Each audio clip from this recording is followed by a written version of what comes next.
What is going on, criminals? So for today's video, we are going to address how engineered bases are now broken. They're no longer good. But before we get into our regularly scheduled programming, we are going to address the winner of 2 weeks ago. I said I was going to give away a $10 gift card for butt plugs or whatever you guys wanted, to the winner of who can make the best chirp, who can make fun of me the best in my blindfolded attacking video. So let's address some of those. But first of all, you guys like my new DX Racer chair?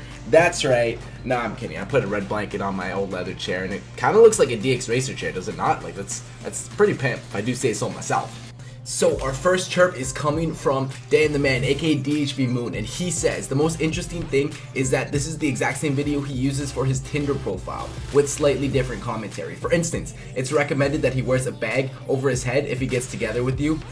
That hurts a little bit. And his lovemaking is like blind attacking. He just spams everything everywhere. Honestly, he's not wrong. Like, when girls come over, like, I grab that and like I pinch this and like I'll smack this, and then like 10 minutes later they're gone. So you know what? That's pretty on point. I actually really like that one. That's a runner-up though. It's not gonna win today. Well put though, Dan. So our next runner-up is Toronto Belforce, and he says Helen Keller called. She says you fucking suck. Honestly, I love the Helen Keller reference, but I feel like you could have took that in a much better direction. Again, runner-up, but that was pretty good. That was pretty funny. Helen Keller's always very funny. Next up, we got Rasheen Clash of Clans, who writes, "Wanna hear a joke? Yo mama." King of the Frogs writes, "Wanna hear a joke? Chelsea's relationships." Oh, fucking got him. Love the way back Strum reference. Honestly, Chelsea's jokes are relationships. Her relationships are a joke. I'm just kidding, Chelsea. If you're watching, we love you. And the winner, coming to you from the late but still great Ryan Dunn, is at 245. New Star Wars villain confirmed in the bottom right.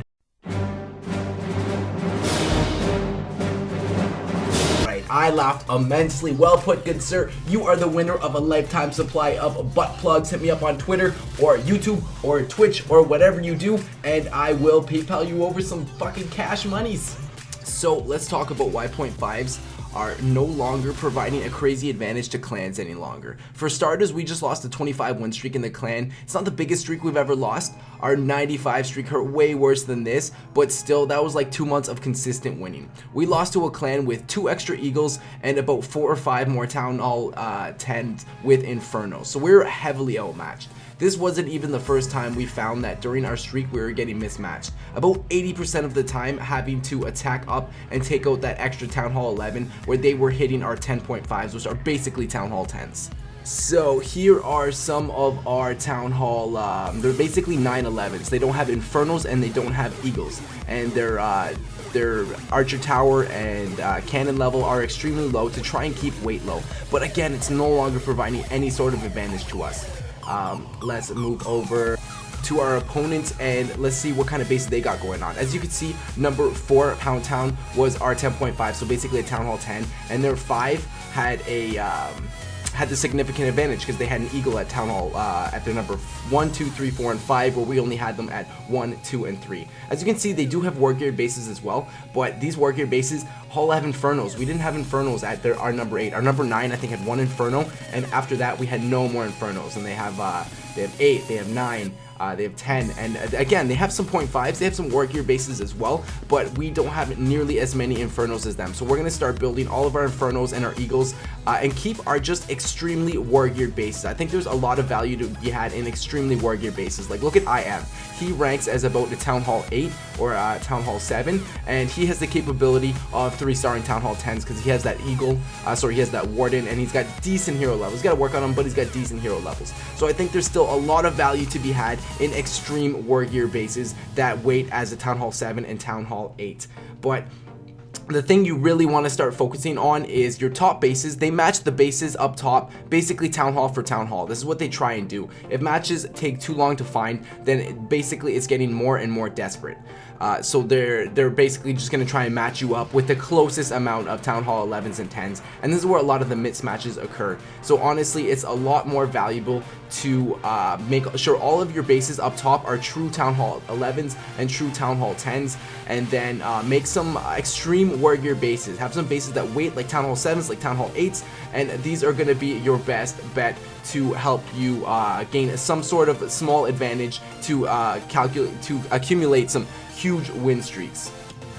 As you can see in this attack, the queen strayed, and he still ended up getting the 3-star. Again, it's more than likely because we didn't have that eagle, and air is OP as fuck. It's kind of almost better that his queen did stray because the queen didn't focus on that on the lava balloon that was in the clan castle, and now he's just got a lot of balloons. He's got a lot of value running around there cleaning up the outside, so it's almost better that the queen did stray. But again, this goes to the fact that the archer tower levels were, I think, 2 or 3 levels off max, which makes a huge difference whether or not you're going to defend here.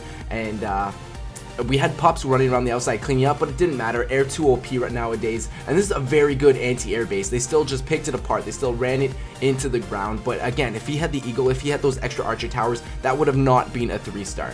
So as you can see, this is our 25 win streak. This is all the green we had in our log, and then we just lost the last 2 to heavy mismatches. It's unfortunate, but it's a learning curve, right? It's now we got to start going with true Town Hall 10s and 11s up top and go from there. So this is another one of our attacks. This is the one that we had to attack up. FizzGod is a fucking extremely well versed attacker. He fucking kills it all the time, and this is what we had. Like, we have to 3-star their Town Hall 11s, where they only have to do dip attacks, and 3-star Town Hall 10s, which ends up hurting us a lot. What this is showing you is that they had Infernos all the way to base number 12, where we only had Infernos, I think this one, to about 8, if not 9. So they had 3, again, this clan had about 3 or 4 extra Infernos than us. We honestly shouldn't have lost this war. We're better attackers than that. We just kind of, a couple of our guys just fucked up. It was just a little sleepy. We would have won by percentage if we would have had it, but we left one of their Town Hall 10s on 3-star. It happens. This was actually the one that lost us the war. I disconnected. I was in Iceland during this attack. I have excuses for days, as you can see. But again, irrelevant. Just make your Town Hall 10s and 11s up top true bases now. It's going to give you the advantage. And if you can, just sneak in 1 or 2 war gears down below that weight, like Town Hall 7s and 8s. And this is going to give you a huge, heavy advantage nowadays, guys. This is the way that Clash is going. Anyways, guys, I hope you enjoyed the video. Make sure to drop a like and sub, of course, if you haven't already. Another video coming out in about 2 days. As always, guys, enjoy your freedom.